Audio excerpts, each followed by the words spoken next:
pas mauvais, c'était très mauvais. Voilà, exactement. Alors, reprenons. T'as pas une gueule de porte-bonheur. Vous savez, les avis, c'est comme les trous du cul. Tout le monde en a un.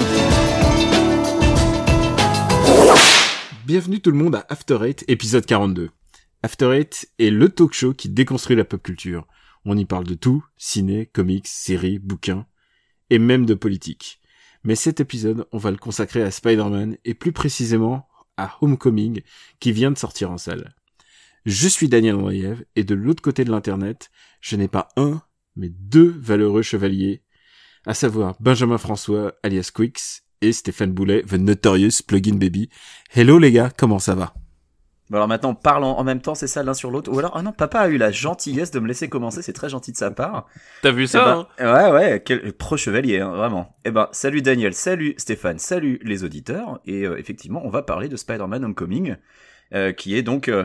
on va pas... Alors c'est un reboot, mais pas vraiment un reboot, parce que c'est pas la même chose qu'avant, mais on va en parler. Bah oui, pour ma part, bonsoir Daniel, bonsoir Benjamin, bonsoir tout le monde. Et oui, on va se lancer dans cette ultime tentative de relancer Spider-Man au cinéma sur de bons rails ou pas. Bah justement, on va en discuter. Mais papa, d'abord, maintenant que tu es un peu intronisé, tu fais partie de la maison, qu'est-ce qui t'est arrivé cette semaine? Qu'est-ce qui m'est arrivé cette semaine? Je suis allé au zoo, ou plutôt à Paris, pour être tout à fait précis. Et j'ai vu plein de gens fort peu recommandables, dont certains sont au bout d'un micro en ce moment même avec nous. Non, mais c'était... Laisse Benjamin en paix. J'étais pas à Paris, je nie, et franchement, je nie énergiquement. Non, c'était cool. On a revu plein de monde et de façon très étrange, j'ai revu beaucoup de gens que je n'avais jamais vus en dehors du Japon. C'était une première. C'était une espèce de convergence des planètes. Beaucoup d'amis tokyoïtes se retrouvaient à Paris au même moment que moi. Et des gens que tu détestes en plus, hein, il faut le dire. Oui, et des gens que je déteste cordialement. Vraiment, voilà. C'est insupportable. Et je les déteste tellement que je suis allé voir Mission Pays Basque avec eux et avec Daniel au cinéma. Alors, tu vois. Ce qu'il faut dire, c'est que la cruauté de ce mec. Quick, c'est une tradition.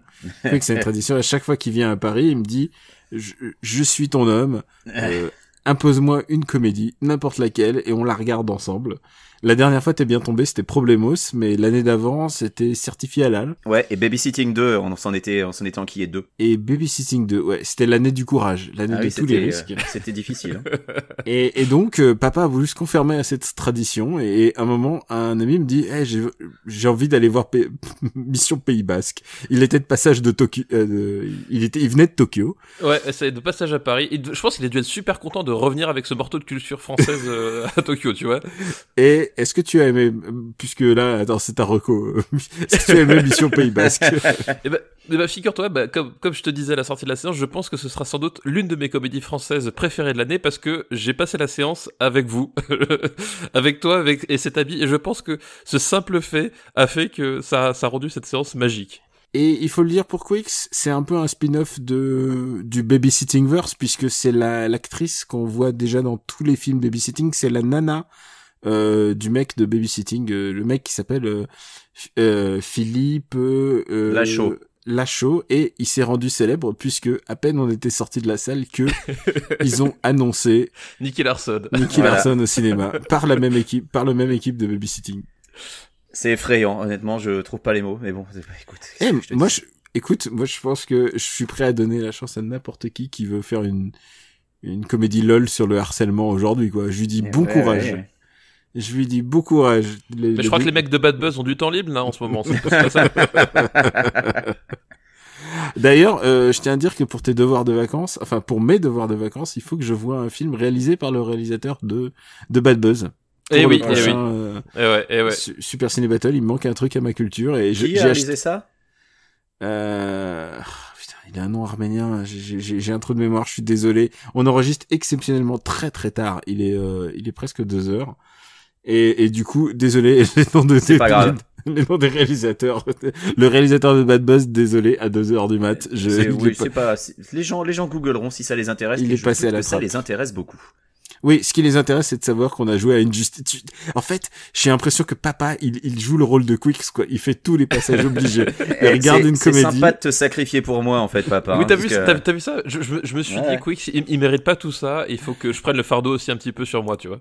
Mais c'est pire parce vraiment que très gentil. il y a pris plaisir. Il a adoré Injustice 2. Il revenait à la maison, il allumait la console direct en disant faut qu'on y joue. Il était fasciné par. Vas-y, raconte. Non, mais j'ai été littéralement fasciné, effectivement, par le scénario d'Injustice 2, qui est absolument... Comment ne pas l'être en même temps? Qui est absolument magnifique. Je t'ai pas menti. J'ai fait la fameuse fin Superman fasciste. C'était génial, j'ai adoré. Et il faut quand même dire que de pratiquement tous les jeux neufs que t'avais un peu sur le plateau, c'était la plus grande curiosité pour moi, quoi. Ah, on peut juste souligner qu'on a joué à un jeu qui nous a fascinés tous les deux. C'est Valkyria Revolution. Oui, fasciné, c'est le mot, ouais. C'est la suite de Valkyria Chronicle et j'ai décidé, je sais pas pourquoi, spontanément de le mettre, parce qu'en fait, autant Valkyria Chronicle déplaçait son histoire chez des nazis fictifs, c'est des nazis kawaii, comme on aime à les appeler au Japon. Là, ce coup-ci, c'est la guerre froide, et donc c'est les Ruskis ou les Ruskos, je sais plus. Ou les Rusk, je crois, tout les simplement. Rusk, Les Rusk, ouais. Ils ont un nom très, très, très... Bah, moi, j'aime les stéréotypes racistes véhiculés par les jeux japonais. Et est-ce qu'ils sont kawaii, Daniel? Eh ben oui, bien sûr. Ah oui, c'est lui, attends, c'est du bolchevique kawaii. c'est du D'accord. bolchevique et de la bolchevique à gros seins. Vraiment, genre le Japon s'est déchaîné. Le jeu est pourri, mais par contre le setup est à se pisser de rire, quoi. Et Bah toi, écoute, alors oui. Moi, j'ai pas joué à des jeux avec des Russes à gros seins.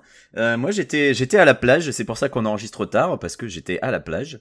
Et je tenais à rendre hommage à une série télé qui a été parfois injustement décriée.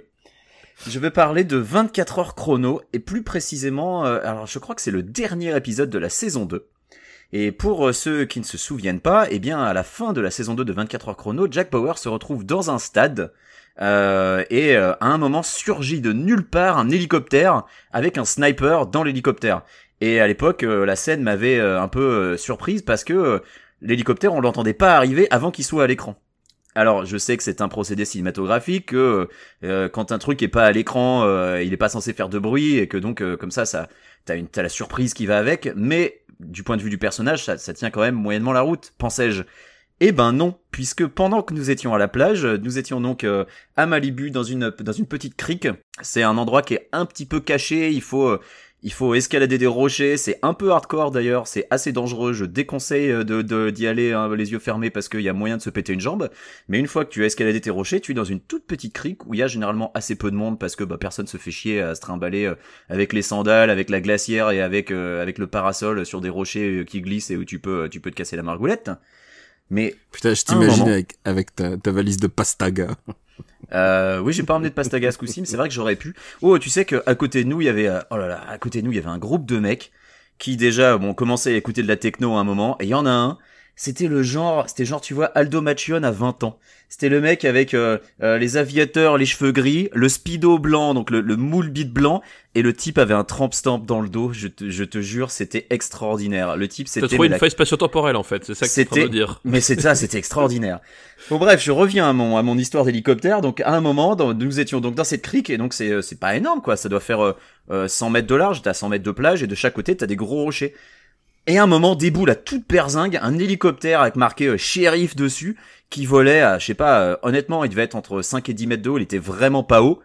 Et le truc, on l'a pas entendu venir avant qu'il passe la crique. Et là, je me suis dit, putain, c'est comme dans 24, c'est comme dans 24 heures chrono. Et ça a été une révélation pour moi. Finalement, il n'avait pas tort dans la série. Et voilà, tout ce setup pour en arriver à cette conclusion complètement nulle. C'était mes news. Alors, moi, Daniel. j'ai deux questions pour enchaîner là-dessus. C'est un, est-ce que t'es sûr que c'était pas un drone ou un jouet? Parce que peut-être... Ah non. Non, c'était un vrai hélicoptère avec des gens dedans. C'était assez ma boule. Et Dezio, pour te dire que j'adore cet épisode de 24. Putain, mais je l'aime tellement, puisqu'il faut pas oublier que l'épisode d'avant, il meurt. Jack Bauer meurt, genre son cœur arrête de battre. C'est une crise cardiaque, hein, c'est ça? Oui, il a une crise cardiaque et les mecs le ramènent à la vie. Donc, tu peux admettre que quand on te ramène à la vie après avoir été déclaré mort, ça peut être difficile quand même de se relever. Lui Ouais, tu se restes relève, un peu au lit, quoi. Hein. Tu te reposes, quoi. Lui se relève, il pécho sa voiture, il fonce au stade. Et là, je me souviens très bien, et c'est ma scène préférée de tout 24, c'est qu'il y a un méchant qui se ramène vers lui. Et lui, il est sur le point de rentrer sur le stade, quoi. Et là, ce qu'il fait, c'est qu'il prend le mec, il le chope par la nuque, par le cou. Et là, il lui fait ce que j'appelle un mérinos. C'est-à-dire, il commence à courir sur le mur avec son cou dans la main. Et si tu écoutes bien, puisque moi je l'ai écouté sur le DVD pour être bien sûr, j'ai amplifié le son, t'entends un petit crack. Et je trouve que c'est magique. Le mec, il y a même pas 20 minutes, il était mort. Et juste après, il se fait un putain de mérinos sur le cou d'un terroriste. Il dénuque des terroristes. Je crois que Jack Bauer me manque. Sinon, moi, j'ai pas d'actu, les gars. Je peux juste vous dire que... Ah bah moi, je suis témoin, t'as rien branlé la semaine dernière. Tu rigoles, attends, je t'ai fait à manger, je t'ai reçu... Oui, mais je mettrais une bonne note sur TripAdvisor. C'est Airbnb. Airbnb chez Daniel. Et non, je continue le CrossFit. Est-ce que t'as emmené papa au magasin de cookies pour voir Joey Star? Moi, ça me... Ah oui, je l'ai emmené. Oui, mais il n'y avait pas Joey Star. J'étais très déçu. Mais je lui ai pris la surprise Nutella quand même. Oui, je suis arrivé, j'ai dit, je veux le même que Joey Star. C'est un habitué. Ouais. Ça se trouve, il a sa recette secrète, tu sais, que lui seul demande. Ah putain, oui, bah, j'imagine à quoi il les fourre, ces cookies. Bon, les gars. Ça ne nous regarde pas. Allez, vas-y. Enchaînons. Il faudrait dire aussi à nos auditeurs que, en ce moment, les trailers déferlent. Ils tombent. C'est l'Evo, ouais. Il y a plein d'annonces sur le jeu de baston, puisque c'est l'Evo. Et vous êtes chamaillés comme des gamins pour dire, je veux parler de ça, je veux parler de ça, je veux parler de ça. Je sais pas qui peut commencer, qui veut commencer. L'honneur à Benjamin. Honneur à Benjamin. Écoute, c'est tombé il y a quoi? Il y a 1 heure. Maintenant, on le sait, si on veut jouer à Capcom versus SNK 3, il faut jouer à Tekken 7, puisque Geese Howard vient d'être annoncé, donc le célèbre boss méchant de la saga Fatal Fury, et qui est aussi dans quelques épisodes de King of Fighters, a été donc annoncé dans Tekken 7, et étant donné qu'il y avait déjà Akuma, Capcom versus SNK 3, en fait, finalement, c'est Bandai Namco qui le développe. Le seul problème, c'est qu'il faut jouer à Tekken, chose que je n'ai pas fait depuis super longtemps, car je n'aime pas du tout Tekken, donc ça va être un petit peu compliqué. Figure-toi que on a, en plus d'Injustice, on a joué à Tekken 7. On a joué à Tekken 7. Et autant je suis meilleur à Injustice, autant lui à Tekken, il touche sa bille. Autant je t'ai pas laissé beaucoup de chance, c'est vrai. Et quelle est ta technique secrète pour toucher ta bille j'appuie sur tous les boutons à la fois, et ça marche bien. D'accord. C'est Tekken. C'est bon à savoir. Écoute, s'il y a des joueurs de Tekken parmi nos auditeurs, ils sont en train de s'arracher les cheveux, mais c'est ça, ils sont en train de se rouler en boule. Tu sais. Vous savez qu'il y a des jeux qu'on peut réussir en appuyant sur toutes les touches du clavier. On a dit qu'on a arrêté de parler de Dynasty Warriors. Non, mais par exemple, j'avais un jeu qui s'appelait Red Over Moscow.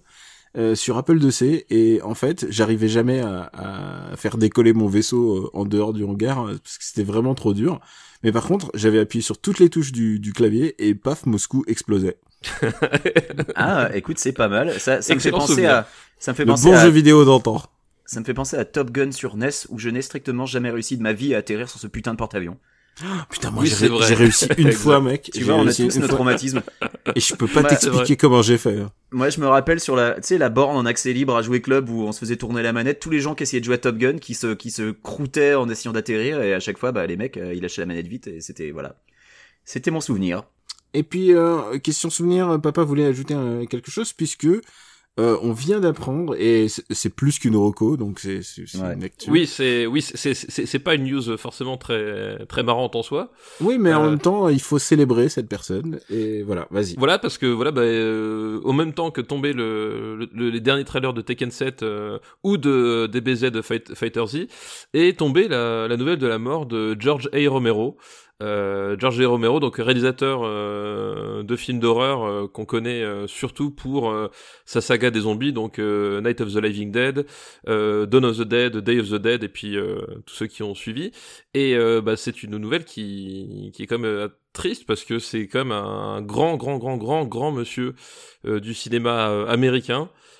Tout court, parce que faut quand même replacer La Nuit des Morts Vivants dans son contexte en 1968, film qui prend déjà un héros à la peau noire, et ce qui était vraiment pas une chose courante, et qui en plus le plonge dans un scénario où finalement il finit on peut pas spoiler, mais voilà, mais il finit de certaines façons qui donnait un contexte politique, donc le film a été rattrapé par le contexte politique général des États-Unis de ces années-là, et c'était marrant parce que c'est pas que c'était un malentendu, mais presque, c'est-à-dire que quand on lui disait quel courage d'avoir pris un héros noir pour ton film, et Romero il disait ouais, mais en fait c'était juste lui le meilleur à l'audition, et voilà, ça résumait un peu tout George Romero, c'est-à-dire un type qui avait l'esprit tellement ouvert qu'il finissait par être toujours un peu en avance sur son temps, et tout ça via un cinéma indépendant, et un cinéma indépendant de genre et de qualité.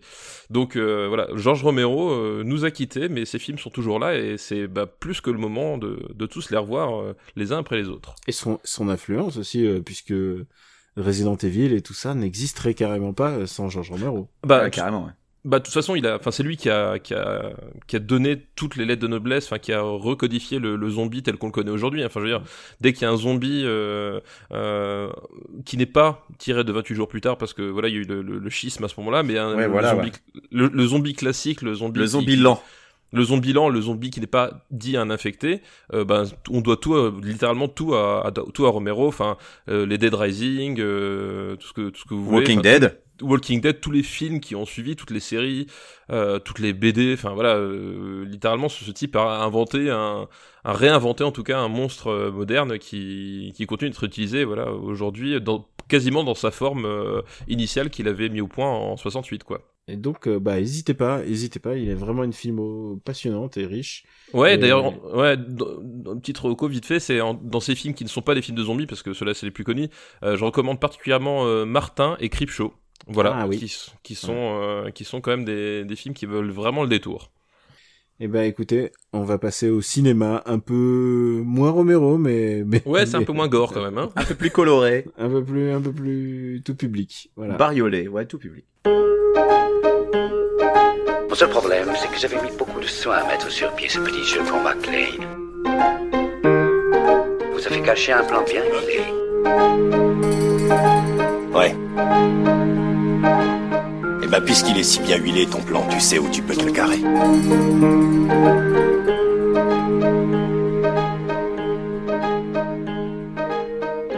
Friendly Neighborhood Spider-Man, c'est notre héros, c'est Spider-Man, c'est celui qu'on aime, enfin en tout cas celui que j'aime, et qui revient dans un nouveau film, et alors estampillé Marvel, donc c'est un reboot, mais en même temps qui essaye de se la jouer film lambda, c'est-à-dire un film en continuité, qui se contente de raconter juste une histoire. Et c'est l'impression qu'on a en ressortant de Homecoming, c'est d'avoir vu un spectacle sans conséquence, mais en même temps assez distrayant. En tout cas, c'est l'impression que j'en ai eu. Non, c'est ça. C'est anecdotique, pas désagréable, mais voilà, c'est un truc que t'auras oublié assez rapidement, quoi. Mais t'as passé un bon moment le voyant, en gros. C'est l'impression que moi j'ai eu. Et papa, toi? Oui, c'est exactement ça, et je dois dire que de la part d'un film Marvel, c'est plutôt bon signe. C'est médiocre. C'est médiocre, mais dans le bon sens. C'est médiocre plus. Moi, je suis ressorti de là, j'étais content de l'avoir vu, alors que ça fait un moment que les films Marvel, au mieux, ils m'ont laissé aucune trace, vraiment. Là, au moins, j'avais l'impression d'avoir passé un bon moment. Voilà, donc ça, pour moi, dans le cadre du blockbuster d'été, ça atteint sa cible, quoi. Voyons les points positifs quand même. Il y a un acteur qui a l'air content d'être là.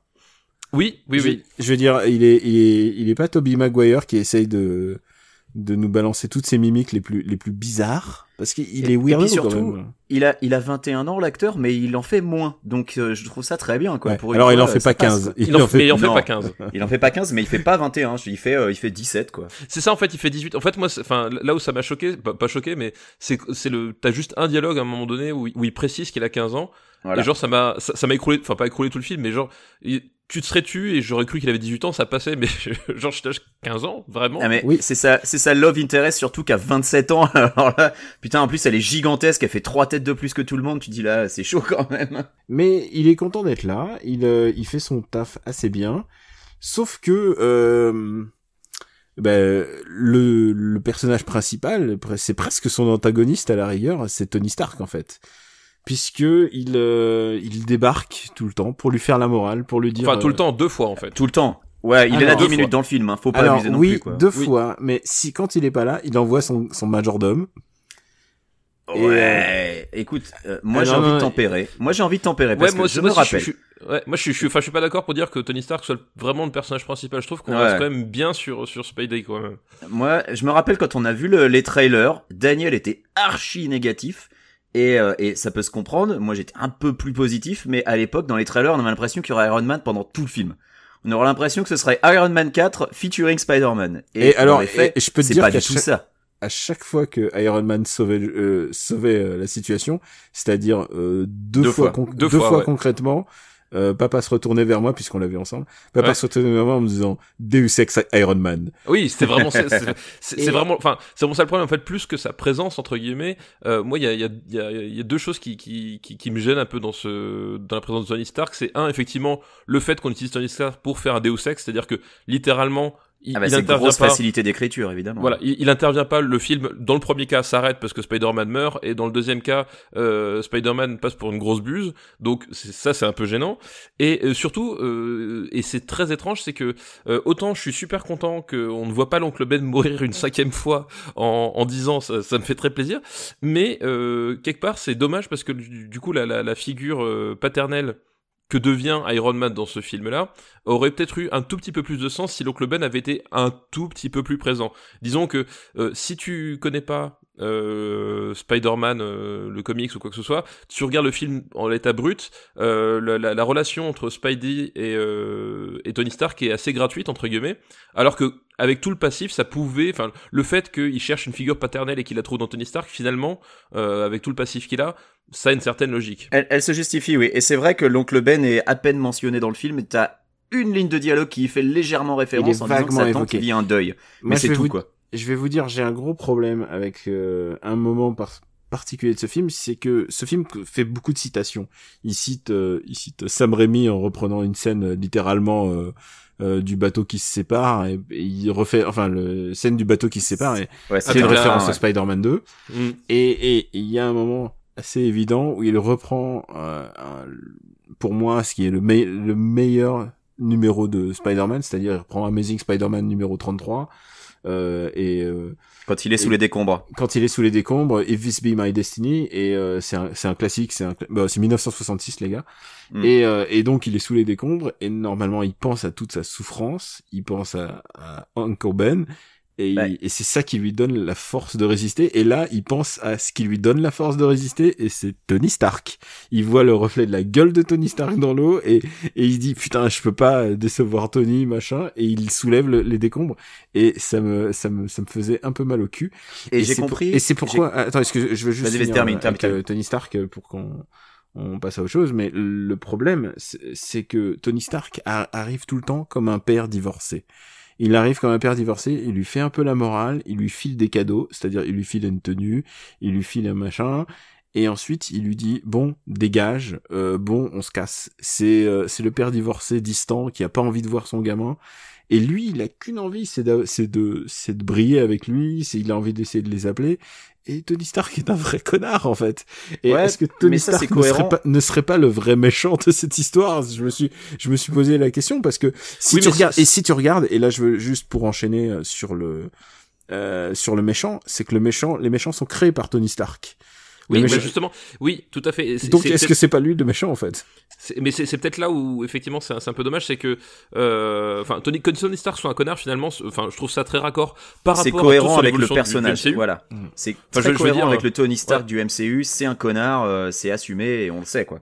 Voilà, on sait depuis le premier épisode quand il est introduit, quand il est pas encore Iron Man, et on le voit dans sa relation avec Captain America, où globalement Tony Stark, c'est vraiment un connard. Donc ça, à la rigueur, c'est lui qui crée Ultron. Je veux dire, c'est lui la source de plein de problèmes, quoi, dans le MCU. Oui, surtout qu'en plus, il crée Ultron, il sait même pas pourquoi. Tu sais, je sais pas si tu te rappelles, c'est genre, oh, j'ai fait un truc, Oh, finalement, je le jette. Et puis, pour ça se retourne contre nous, genre. Il crée Ultron, et ensuite, dans Civil War, il fait la morale à Captain America. Je veux dire, non, mais Tony Stark, c'est vraiment, dans le Donc MCU, ça, il est pas, ce serait pas Robert Downey Jr., tout le monde le détesterait, je pense. Non, je pense, oui, mais je pense, du coup, c'est cohérent. Mais c'est vrai que, comme tu disais, Daniel, tu t'as fait bien le souligner, c'est que ce qu'il y a de vraiment dommage, et qu'ils avaient pas au bout, en fait, et c'est ça tout le problème du MCU depuis le début, enfin, c'est que finalement, c'est des films qui sont faits pour s'imbriquer et s'oublier aussitôt, mais c'est qu'effectivement, c'est Tony Stark qui crée involontairement les méchants du film, et en fait, si tu regardes bien, les méchants, donc, avec à leur tête, évidemment, Michael Keaton. Michael Keaton.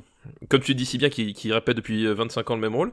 Michael Keaton, finalement, si tu regardes bien, il a une trajectoire qui est assez semblable à celle de Peter Parker, dans le sens où c'est un travailleur honnête, machin, qui est poussé finalement vers le crime à cause de Tony Stark, alors que Peter Parker va être poussé vers sa carrière de justicier par Tony Stark, et qui à un moment donné vont se télescoper, mais finalement du coup ça le côté, la responsabilité de Tony Stark est écartée par le scénario de façon magique, quoi. Et alors qu'il y avait peut-être un sous-texte à exploiter là, cette espèce de milliardaire qui vient finalement monter deux fils du peuple les uns contre les autres, et alors qu'en fait leur combat ça devrait peut-être pas être ça normalement. Il y a un vrai problème idéologique en fait dans ce Tony Stark, c'est que il fout le souk littéralement. C'est genre les gens disent la France de Macron, c'est l'Amérique de Tony Stark, quoi. C'est vraiment, il fout la merde. Il même si c'est pour récupérer des artefacts aliens, et puis ensuite il ne répare pas les dégâts.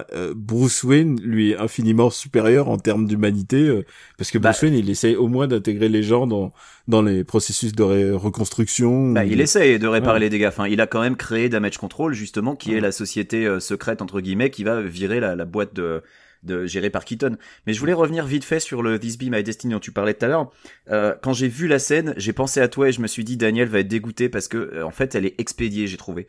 Elle est expédiée, elle est mal réalisée surtout. Voilà, il faut quand même préciser pour les auditeurs qui ne connaîtraient pas ce chapitre de Spider-Man que ça dure une issue tout entière. Pendant une issue tout entière, donc sur 20-25 pages, Spider-Man est bloqué dans des décombres avec de l'eau qui monte petit à petit. Et il y a une vraie tension, et jusqu'au bout tu sais pas s'il va s'en sortir, parce que même lui il est en train de complètement désespérer, qu'il est à bout de force, qu'il a tous les muscles en feu, et il a cette dernière étincelle d'énergie qui lui permet à la toute fin de soulever tout les monceaux de gravats qui sont sur lui pour s'en sortir. Et là dans le film ça dure quoi? Ça dure 2 minutes. Enfin honnêtement j'ai trouvé ça vraiment expédié. J'ai trouvé ça un peu dommage. Très dommage. Je peux comprendre que cinématographiquement ça soit pas forcément super passionnant de regarder un mec bloqué dans des décombres pendqu'on 15 minutes. Mais il y avait certainement une autre manière de le faire. Si on nous a fait James Franco sous une pierre par Danny Boyle, je pense que je pouvais bien prendre 5 minutes de Peter Parker en plus. Hein. Je suis complètement d'accord, et c'est vrai que effectivement c'est une référence aux comics. C'est le film est bourré de références comme ça, de clins d'œil à droite à gauche. Et pour le coup, celle-là, ils auraient pu la faire mieux, et c'est vraiment dommage, j'ai trouvé. Donc, voilà. Alors, du côté positif, quand même, j'ai trouvé que c'était vraiment un changement de groove intéressant. C'est-à-dire que... Oui, très rock'n'roll. Ne pas mettre, par exemple, des Spider-Man qui va d'immeuble en immeuble à New York, c'est un changement assez agréable de le voir en train de lutter, en train d'essayer d'accrocher sa toile sur des arbres, et finalement ça sert à rien, faut y aller à pied. C'était très chouette. Ou simplement se rendre compte que il vaut mieux prendre la ligne de métro plutôt que de swing à travers le pont, parce que c'est vraiment plus économique en temps et en déplacement. Et c'est sûr que c'est moins spectaculaire visuellement, mais il fait ça dans le comics, hein. Il économise de la toile, parce que mine de rien, la toile, c'est lui qui l'a produit et ça coûte de l'argent. D'ailleurs, à un moment donné il tombe en rade. Il tombe en rade, d'ailleurs, de toile. Et il y a vraiment, d'ailleurs, sur la toile, il y a vraiment des idées intéressantes. Par exemple, le fait, c'est mon passage préféré du film, c'est quand il bricole sa toile pendant le cours, qui montre à la fois qu'il est génial et aussi qu'il est malin. Enfin vraiment et qui fait ça à l'arrache, quoi, parce que c'est vraiment Spider-Man, c'est le super héros de l'arrache, ouais. Et qu'il le planque dans le tiroir, ouais. Et il y a quelques trucs positifs. Je parlais de ce changement de groove. Mais il y a plein de trucs positifs. Globalement, j'ai quand même aimé le film, hein. Ils essayent de faire quelque chose d'autre. Ouais. Et j'ai trouvé que le fait d'avoir des ennemis très locaux, c'est-à-dire locaux, que j'entends par locaux, c'est-à-dire vraiment il aide à un moment, il y a un mec qui se fait voler un vélo, mais c'est même pas un vol, quoi. Enfin, il faut le reposer à un endroit. Il aide à des choses très très quotidiennes. C'est vraiment le Friendly Neighborhood Spider-Man. Et le fait que ces méchants soient le vautour, il y a Shocker. Le Shocker, ouais. Il y a Shocker, il y a Tinkerer, qui est le bricolo. C'est vraiment des gars, genre, c'est lambda guys, quoi. Le vautour, c'est un vieux monsieur dans une armure, quoi, c'est tout. Ouais. Bah ouais, et puis t'as des références, il y a plus ou moins le Scorpion qui est annoncé pour des films futurs.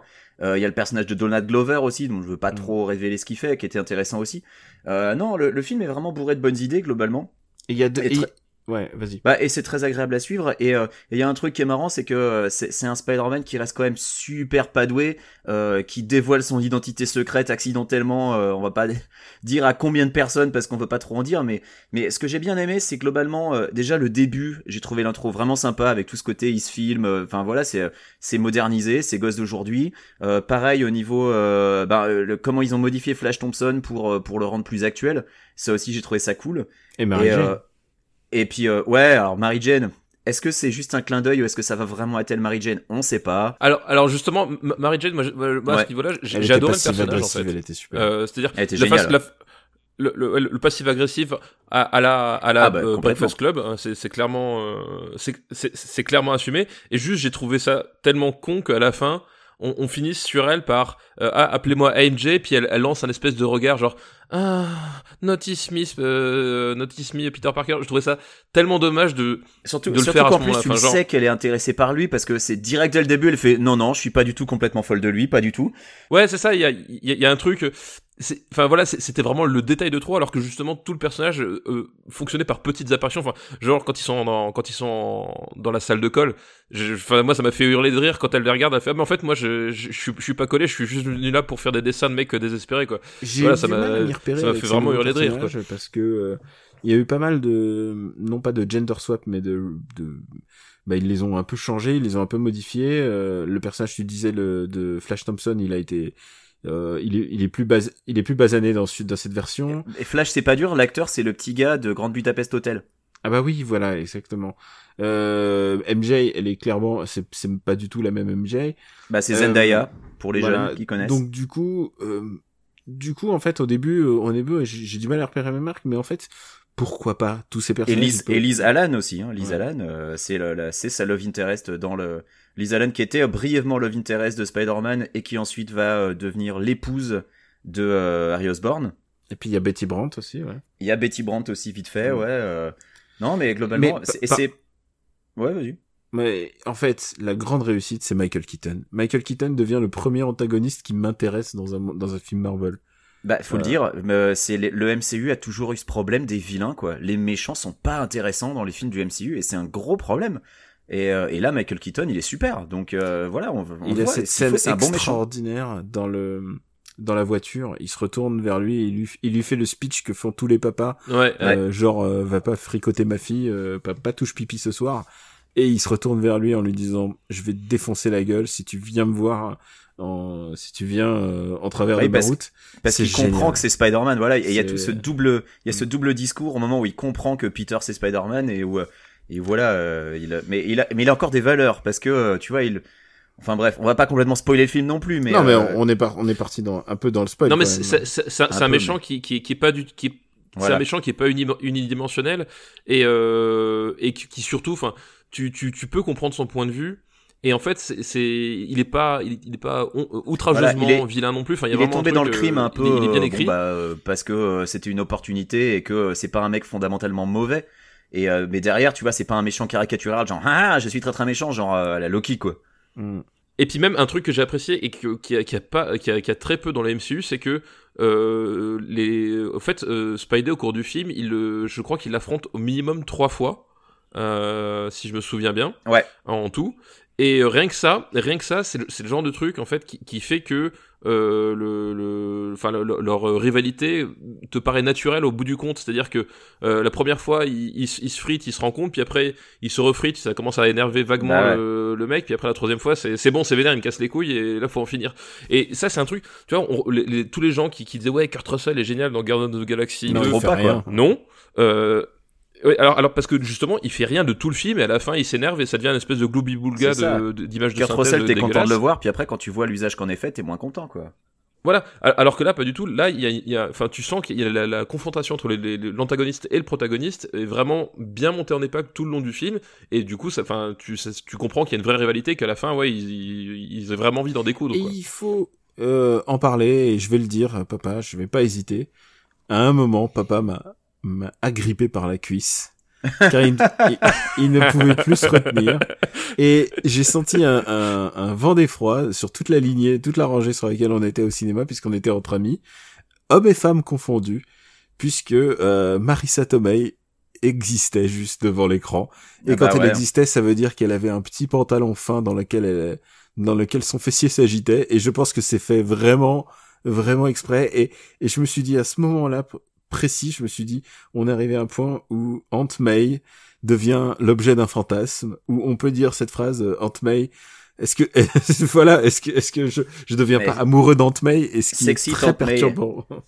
Mais en fait, c'est le film des gens qui font pas leur âge, je l'ai dit tout à l'heure, l'actrice qui joue Liz Allen, elle a 27 ans, elle est censée jouer une lycéenne, et Marissa Tomei, elle fait pas du tout son âge, quoi. Marissa Tomei, t'as l'impression qu'elle a 40 balais, et donc évidemment, t'en tombes amoureux dès que tu la vois, quoi. Et oui, sexy Aunt May, bah écoute, je peux comprendre que s'ils ont l'intention de conserver le personnage pendant 20 ans, ils vont la faire vieillir progressivement, si tu veux, et que donc prendre quelqu'un qui a déjà l'air d'avoir 80 balais, ça aurait été compliqué, mais oui, ça fait bizarre. Hein. Moi, je m'y suis toujours pas fait. Était hein. tout excité.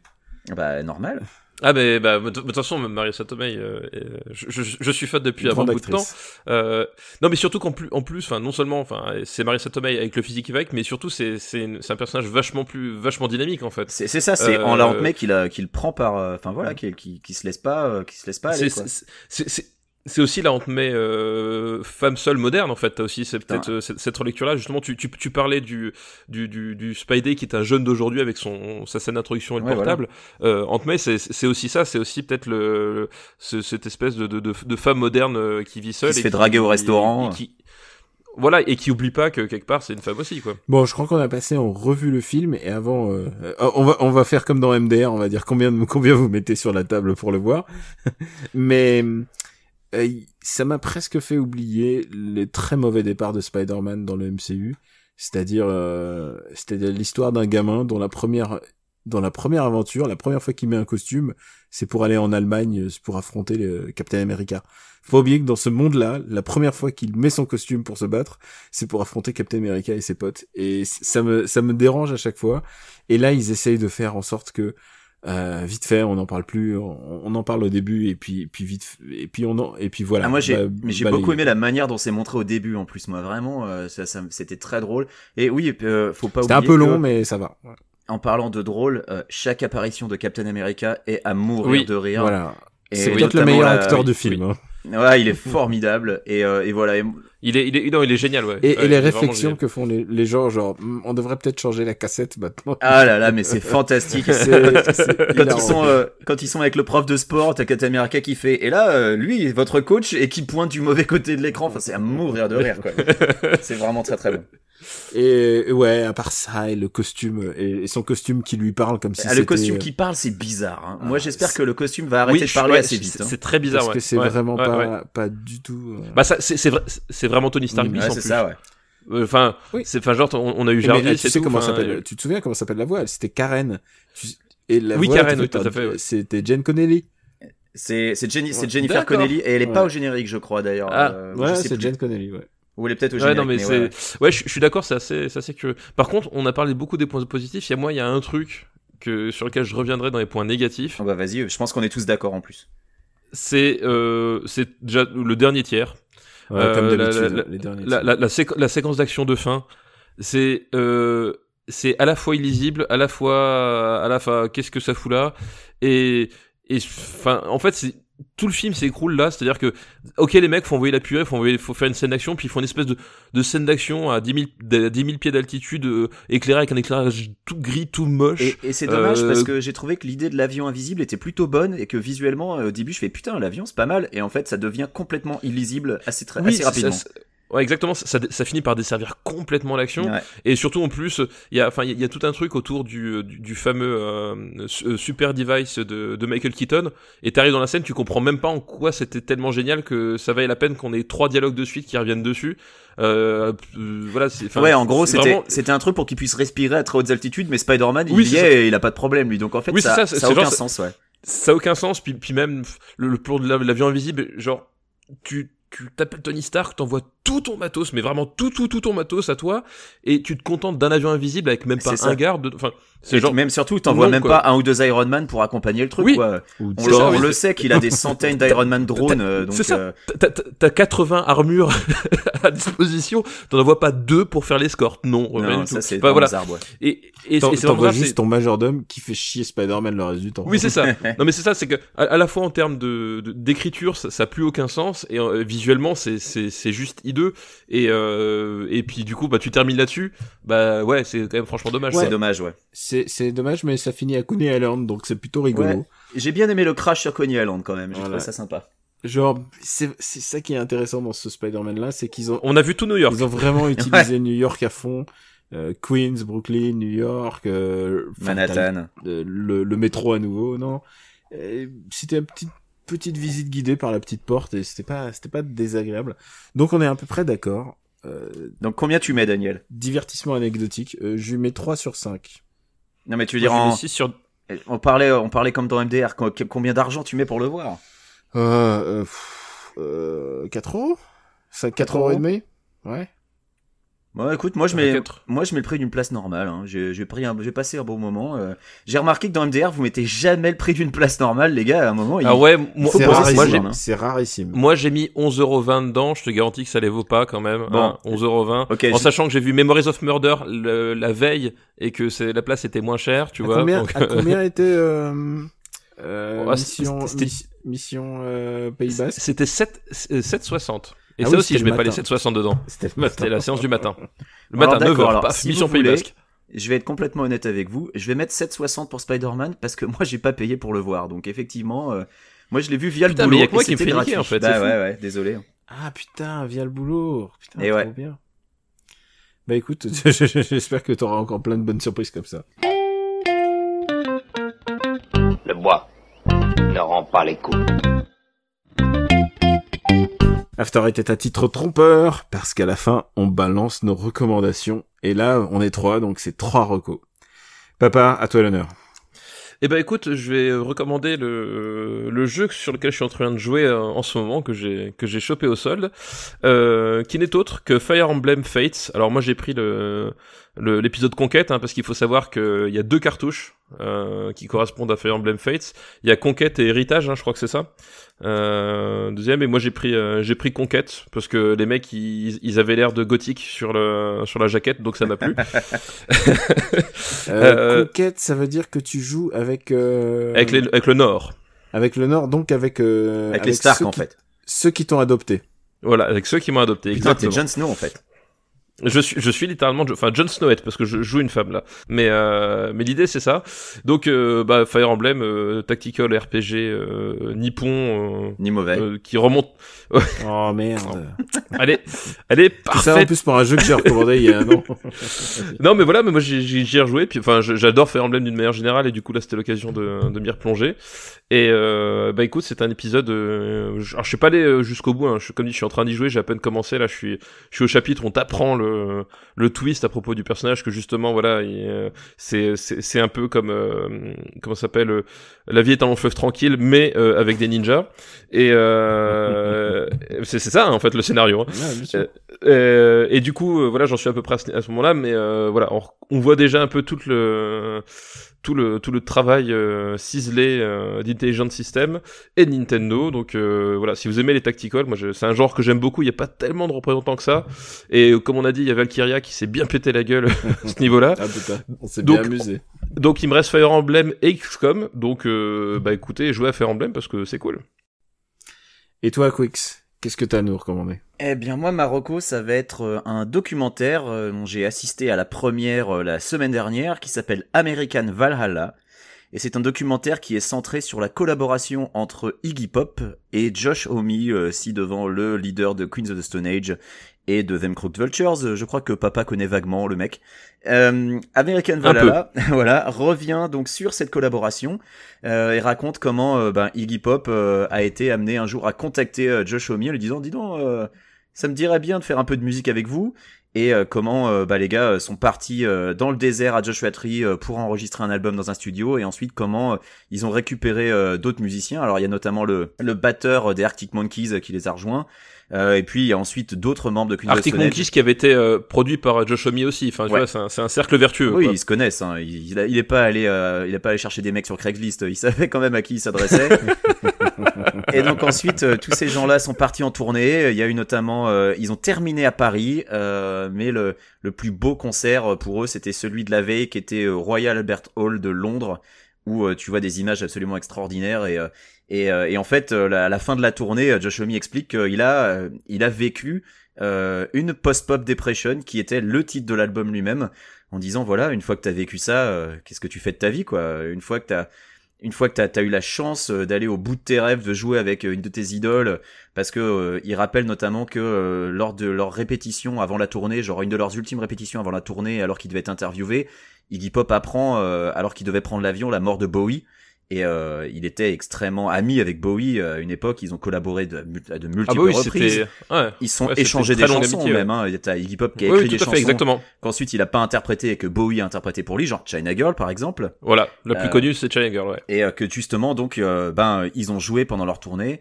Donc c'est vraiment un documentaire super sympa, très agréable à regarder. Et j'ai eu la chance d'assister ensuite à un Q&A en présence de Josh Homme, donc c'était une bonne J'ai soirée. déjà dit que je te déteste, Benjamin, Ouais, je sais plus. écoute. Ouais, je te crois, hein. Bah, je te déteste, voilà. D'accord. Comme ça, c'est dit.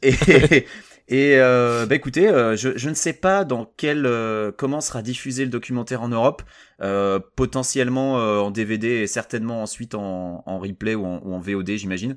Donc je vous le recommande chaudement si vous aimez Iggy Pop, les Queens of the Stone Age ou les deux, ou juste les documentaires musicaux. Celui-là est plutôt solide. Voilà, ça s'appelle American Valhalla et c'est réalisé par Andreas. J'ai oublié son nom de famille, donc ce n'est pas grave. Cherchez American Valhalla, vous le trouverez. Ça a l'air bien, son nom. C'est à toi, Daniel. Andreas Neumann, voilà, j'ai des petits problèmes de mémoire. Eh bien, moi, je veux recommander pas un, mais deux jeux. D'abord, Final Fantasy XII. Est-ce qu'on a besoin de le recommander 10 ans après? Oui. Ah bah non, clairement pas. Non. Figure-toi qu'il y a plein de gens qui le détestent. Écoute, j'y j'y ai jamais joué, donc peut-être que en fait. Il faut...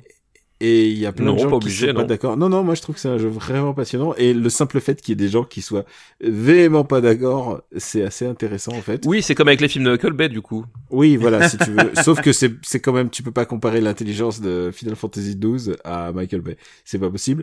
Et donc ouais, Final Fantasy XII est ressorti sur PS4. Et puis surtout, je suis en train de jouer à Splatoon 2. Et Splatoon 2 est réjouissant. Moi, j'ai jamais vraiment squatté le premier. Et donc vraiment pour moi c'est vraiment que je le prends comme presque comme une nouveauté. La seule fois où j'y jouais, c'était dans les événements, dans les présentations, et à chaque fois j'adorais, mais je m'y suis jamais mis parce que je sais pas pourquoi, c'est un jeu tu vois, quand je vois la Wii U, j'avais pas envie d'y jouer en fait. Et là, le fait que ce soit sur Switch, qu'il y a une nouvelle dynamique proposée au jeu, il y a une nouvelle dynamique proposée au jeu en ligne, et du coup je suis hypnotisé, j'enchaîne les parties coup sur coup. Je peux pas te dire quelles sont les nouveautés, je peux pas te dire si c'est des nouveaux rouleaux à peinture, je peux te raconter toutes mes parties, et je commence à un peu toucher ma bille, je commence à être un peu MVP de temps en temps. J'adore ce jeu. Splatoon 2 est vraiment réjouissance totale. Je suis à chaque fois heureux quand vient le moment où je peux me faire quelques parties et jouer ces gamèneries Nintendo. Écoute, je suis entièrement d'accord avec toi. Quand je voyais la Wii U, je n'avais pas envie d'y jouer. Eh ben moi quand j'ai vu sur Twitch, j'ai pas envie d'y jouer non plus, tu vois. T'as pas de Switch encore. Bah je l'ai vu chez toi, Daniel. C'est vrai, mais t'as pas vraiment vu le jeu multi et vraiment là. Si, j'ai vu le jeu multi la dernière journée. Attends encore un peu, Stéphane, parce que pour l'instant, Daniel, il aime bien, mais dans 2 semaines, il va faire défaite sur défaite et il ne voudra plus jouer que contre des enfants de 6 ans. On le sait. C'est vrai que moi, j'ai sans doute joué qu'avec des journalistes ou des gens du cercle. Avec des gens un peu nuls, quoi. Des gens qui n'ont pas de skill. Je commence vraiment à toucher ma bille. Mais je pense que quand viendront les pro gamers, là, les mecs qui dorment sur Splatoon, on va se faire défoncer, quoi. Fini les MVP, quoi. Et je crois qu'on a fait le tour des recos, les gars. Ouais, tu viens de décrire ma vie sur Ultra Street Fighter 2, donc... Non, ta vie sur Ultra Street Fighter 2, c'est attendre... Ah non, je pensais à Street 5. Ah non, tu attends la connexion. Sur Ultra Street 2, ça va, il y a encore du monde, mais ça va peut-être pas durer.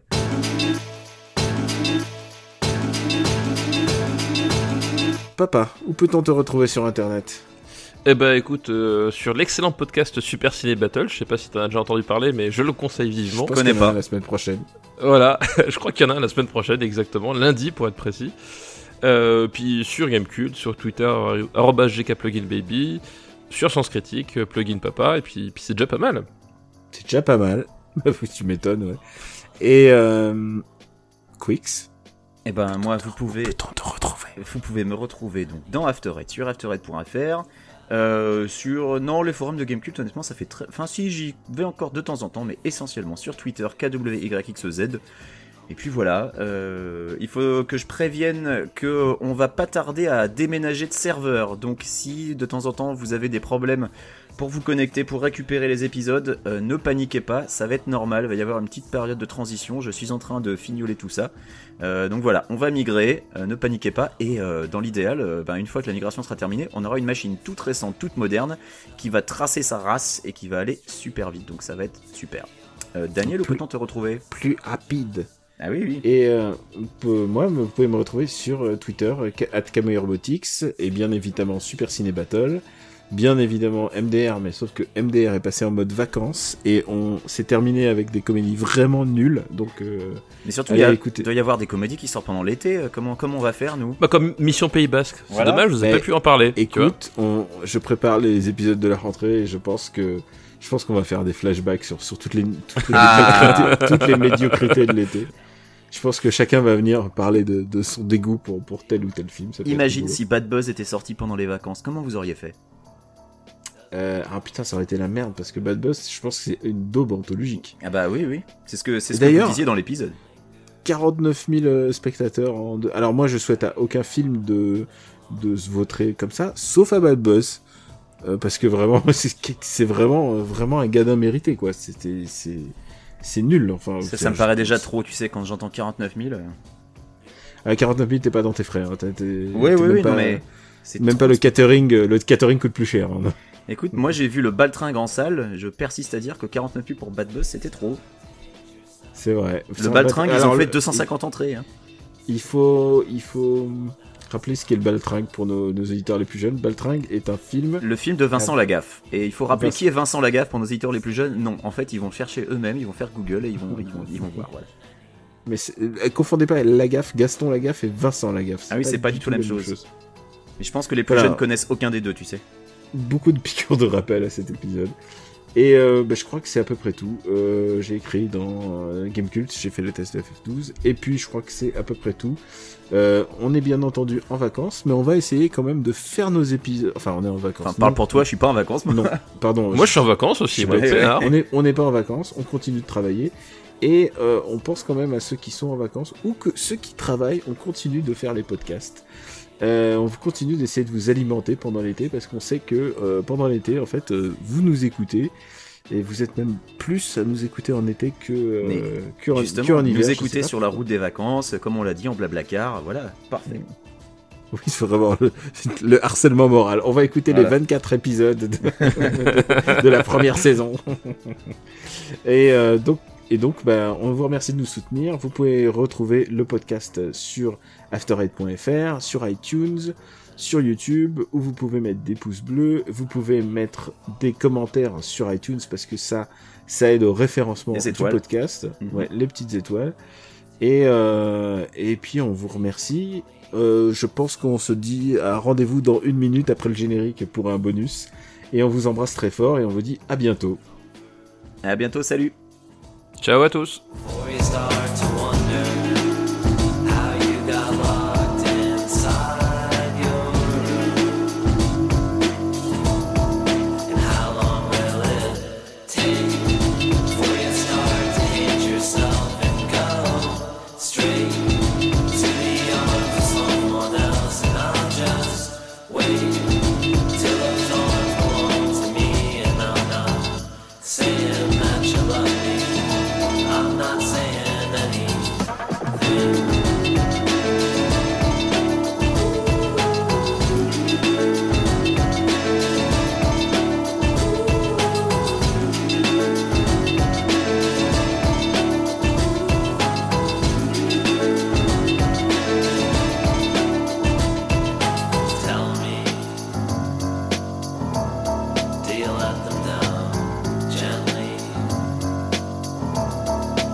Vous saviez pas qui devait parler d'abord. Ouais, Oui, c'est ça. j'ai attendu un peu, mais c'est pas grave. Et tu sais, ça me fait rire que dans le conducteur, il y a encore, franchement, on se demande pour SoundCloud, ça doit faire 30 épisodes qu'on l'a viré. Oui. et j'ai mis 3 petites croix pour signifier que il faudrait changer ça. Il faudrait virer ça. Juste, Benjamin, pour Oui. toi, au moment de la reco de Daniel... Au moment de... il y a- Papa Oui, alors déjà, il y a ça.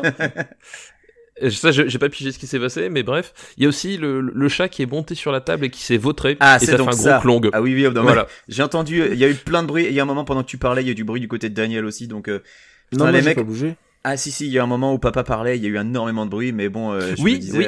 C'est vrai, ouais. Je Ouais, me j'ai pas fait disais, gaffe, les mais- gars, vous ne m'aidez pas, sachant que je ne vais avoir que lundi soir pour faire ce montage, mais bon, tant pis. C'est vrai. Qu'est-ce que je voulais ajouter? Bah écoute. Bah tu voulais, t'avais dit que t'avais un truc sur Spider-Man dont t'avais pas parlé? Non, c'est pas Spider-Man, c'est Wonder Woman. Tu voulais... les gars, on Ouais. arrive à un moment un peu inédit. Marvel a fait un film presque convenable. DC A fait un commis film le presque miracle, convenable. commis le miracle de faire un film regardable. Ouais. Ce n'était pas arrivé depuis des lustres. Est-ce que tous les dés ne sont pas jetés? Est-ce que ce monde cinématographique va peut-être devenir un nouveau regardable? Je sais pas. Bah écoute, je vais te poser une question jette simple. l'hypothèse. Si t'as l'argent pour une seule place de ciné, t'as le choix entre Wonder Woman et Spider-Man, tu vas voir lequel? Spider-Man. Vraiment. Parce que Wonder Woman, il y a quand même tous ces espèces de tics de mise en scène de Zack Snyderien, avec les ralentis, la musique atroce et Moi, la je- photo ignoble, il y a pas d'autre mot, Je pense que qui sont bien là pour gâcher. Et puis, attends, tu peux le méchant de Wonder Woman, quoi. Bah écoute, Je pense ouais, que, je pense que voilà. je regarderais peut-être Spider-Man, mais Wonder Woman, tu vois, je l'ai vu à côté côté d'une nana et elle serrait les poings, tu vois, quand elle voyait Wonder Woman à l'écran. Et moi, je comprends complètement. Alors, il y a plein de gens qui rejettent ça en disant que il y a que le cinéma qui compte et tout ça. Pas forcément. Je trouve qu'il y a aussi l'aspect représentativité. Et je te confirme que pour la représentation, toutes mes amies ici qui sont plus ou moins nerds, fans de comics, elles ont adoré le film, même si elles reconnaissent que le film a des problèmes, mais pour elles, c'est tellement important d'enfin être représenté et de voir une nana botter des culs, et je comprends tout à fait à quel point ça a pu leur plaire. Enfin, donc, ils peuvent regarder Alien aussi, mais bien sûr, mais c'est pas le même genre de film. Dans le cadre d'un super-héros, dans le cadre d'un film de super-héros, on attendait ça depuis assez longtemps. Et le fait de la représentativité, pour moi, Spider-Man, ce qui est important pour moi, Spider-Man, c'est sa mélancolie, en fait. C'est son drame. C'est que c'est un gamin qui, à l'origine, il faisait tout pour que sa tante n'entende pas parler de Spider-Man. Il cachait son identité.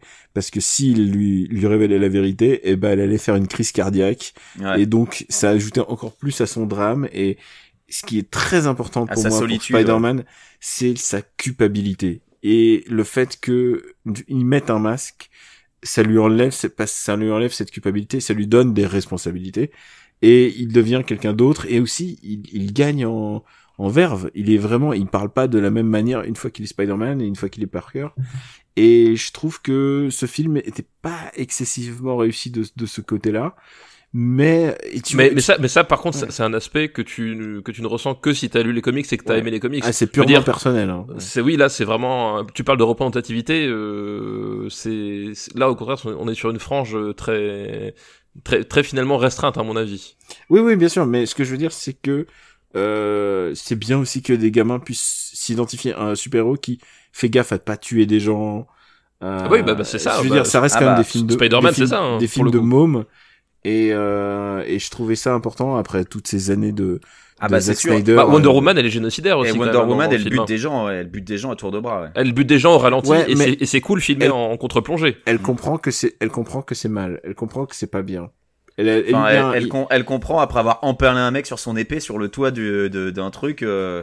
Enfin, ouais, c'est quand même un peu chaud, quoi. Non, et à la fin, elle comprend que c'est pas la solution et que elle essaie de le buter, et finalement, c'est pas ça qui résout le problème. Bah oui, mais je trouve qu'il y a un vrai arc narratif autour de sa personne dans Wonder Woman. Le problème de cet aspect-là, c'est que le film s'arrête pile à ce moment-là, et tu peux pas savoir si c'est juste toi qui extrapole, ou attends, si elle se bat contre le moustachu après. Le film, le film aurait gagné à s'arrêter là, mais malheureusement. Non, mais après elle se bat contre Ares, donc ça a plus rien à voir. C'est-à-dire qu'elle se bat contre un dieu. Contre un moustachu. Contre un chevalier d'or moustachu. Le côté enlever une vie humaine, c'est pas ça qui change les choses. Je suis désolé, tu le ressens pas du tout, parce que en fait après elle est plus amenée à faire ce choix. Surtout que après, voilà, c'est expédié. Après on verra par la suite, mais quoi. Voilà, ouais. Donc ça on verra par la suite. Je trouve qu'elle a un arc de vie assez intéressant dans ce film-là, du moment où elle part jusqu'à Londres, tu vois, c'est les deux premiers. Ah oui, non, ça bien sûr, ça je suis d'accord. Et dès qu'elle arrive dans les tranchées et que tout d'un coup, elle se met à tuer des gens, mais sans que vraiment que tu le vois, mais en fait, elle traverse la ligne ennemie et donc il trucide le camp ennemi, tu vois, il y a vraiment un problème dès qu'elle arrive en fait dans les tranchées, alors que pour moi, ça aurait dû se passer à la Seconde Guerre mondiale, ce qui est beaucoup plus facile de s'imaginer les méchants. Ouais, et encore que ce qu'on disait, c'est que le côté la Première Guerre mondiale avec les armes de destruction massive, etc.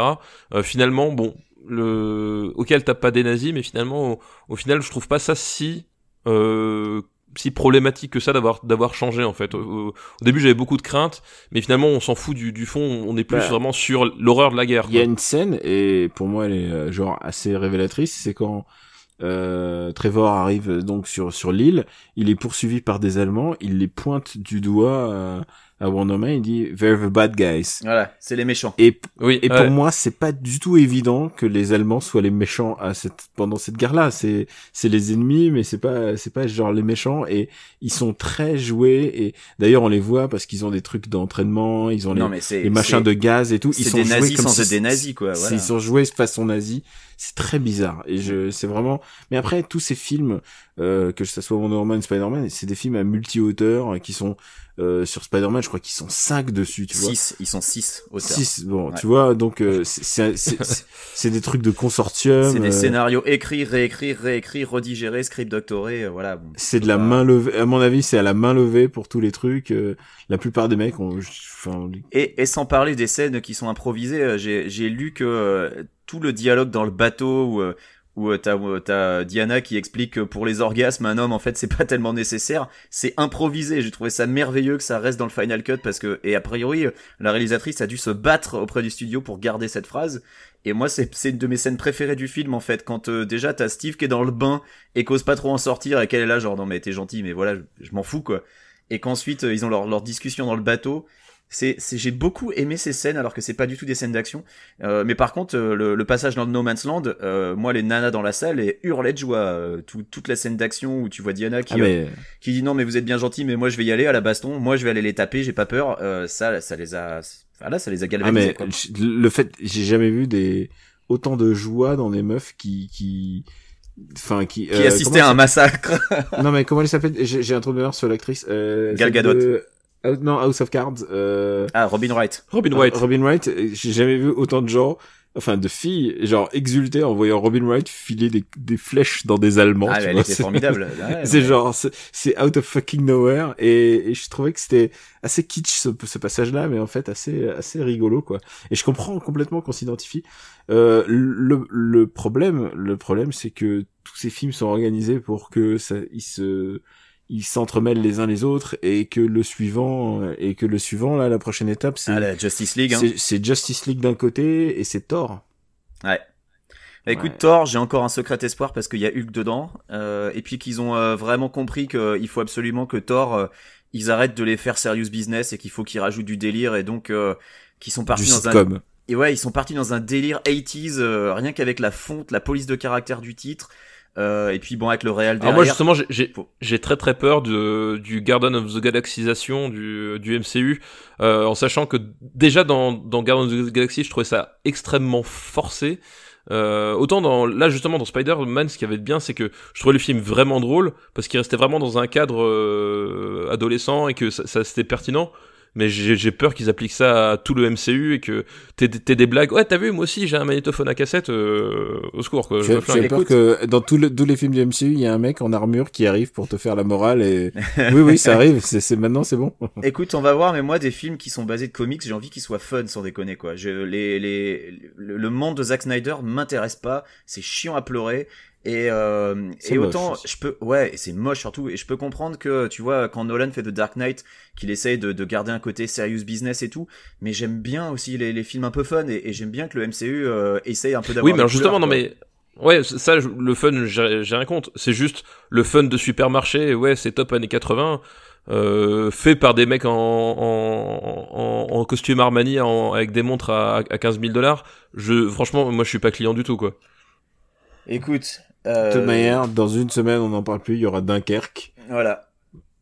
Et Dunkerque, en fait, Dunkerque, ma plus grande frayeur, putain, on est en train de faire la plus longue pastille que de l'histoire d'After Eight. Dunkerque, ma frayeur, c'est qu'ils nous la jouent Battlefield 1 et que le rôle des Français soit complètement passé à l'as. Et ça me fait super peur.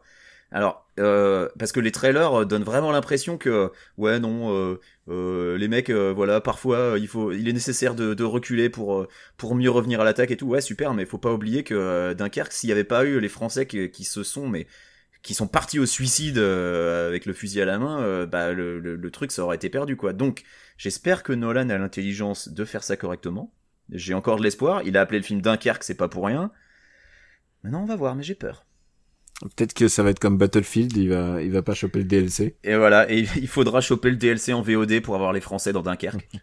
Et peut-être que ce sera comme Battlefield, il y a pas les Français, mais au final tu t'en branles parce que c'est super bien. Je sais pas, j'y joue pas, donc... Tu sais que papa a aimé Transformers 5, hein, je spoil. Qu'est-ce qu'il raconte comme connerie? Qu'est-ce qu'il raconte comme Tu joues à Battlefield, papa? Oui, bien sûr, ouais. Et c'est bien?